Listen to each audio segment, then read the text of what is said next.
well, it's up to maybe AAP who can, break this trend perhaps, because now in Goa, the party chief Arvind Kejriwal has promised to replicate the Delhi model, provide a corruption-free government. Is this a gamble given the politics of our times today?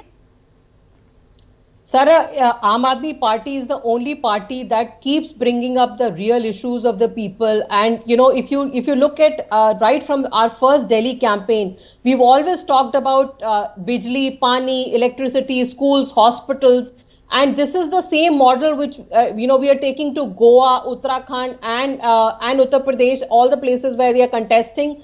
And, we are the only party, Sarah, which has the audacity to say कि अगर हमने काम किया है तो हमें vote देना, अगर काम नहीं किया है तो हमें वोट नहीं देना. If you were to ask me, I feel really sad that, in a state like Uttar Pradesh, where almost 50% of the population is below poverty line, and, there are no schools, there are no hospitals, there are no roads, and the issues that are being discussed are Jinnah.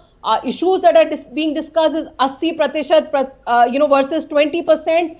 The level of the discourse that Bharatiya Janata Party has brought in, the low level to which the Bharatiya Janata Party has brought the political discourse in this election is actually really, really shameful. And it is up to all of us to bring the election back to the real issues. And if you remember, Sarah, in the beginning of the campaign, a lot of the political parties were actually forced to talk about electricity and talk about schools and hospitals. So we have to keep bringing back the discourse to the real issues. All right, but will it work? That's the question. Yogendra Yadav, the slogan of bijli, sadak, paani, passe now?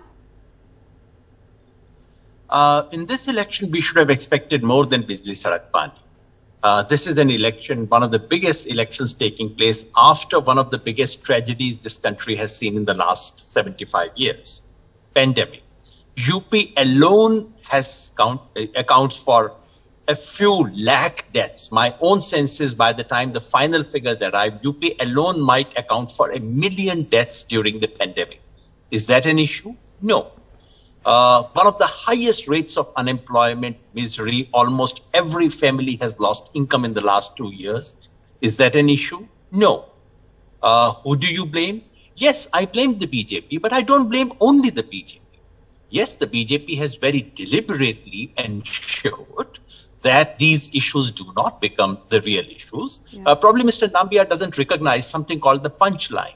In every speech, you speak for 1 hour, but every consummate politician knows which is the one line which will be picked by the media. I mean, you're a sensible politician, you know what these lines are.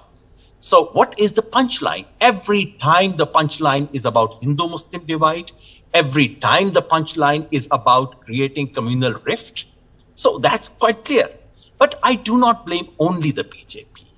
I blame ourselves. Right. I blame the media. All right. Look at the BJP, their manifesto of Uttar Pradesh. Okay. It is verbatim the promises of 5 years ago which were not fulfilled. BJP has repeated them. All right. Has questioned them. And just one more point. Congress party in Punjab, have they come up with a good account of what they did in the last 5 years? Has Samajwadi Party been able to raise the issues that needed to be raised? And has the Aam Aadmi Party not played the BJP card by promising Devbhoomi in Uttarakhand? So how can you blame only one person?